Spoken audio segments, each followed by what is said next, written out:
Sardisti fedeli al centrodestra se si realizzeranno i programmi alla base del successo del 2009. Il segretario Colli: serve una spinta forte all'azione della Giunta. Quello che vedete è il segretario nazionale dei sardisti, Giovanni Colli, lo ha sentito per noi Graziano Cano a proposito della situazione all'interno del centrodestra dopo la sconfitta alle amministrative. Sentiamo. Dopo la tornata elettorale è chiaro che l'obiettivo per il centrodestra diventa il rilancio. Come pensate ci si debba muovere?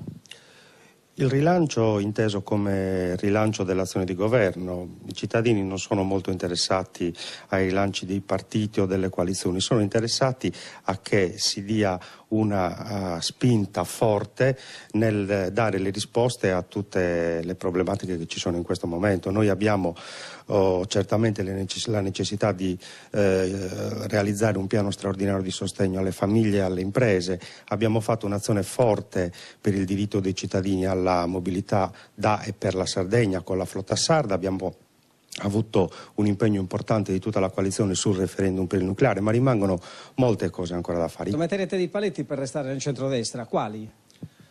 L'accordo col centrodestra, io l'ho ribadito tante volte, è un accordo programmatico. I paletti sono dati dai punti programmatici sottoscritti al momento della formazione della coalizione prima delle elezioni. Fra questi ci sono i temi importanti della fiscalità di vantaggio, dell'economia e anche i temi dell'identità. Per esempio noi abbiamo nell'accordo di programma l'insegnamento del sardo nelle scuole. Noi non abbiamo alcuna intenzione di porre fine a questa legislatura senza aver realizzato i punti programmatici di cui è l'accordo.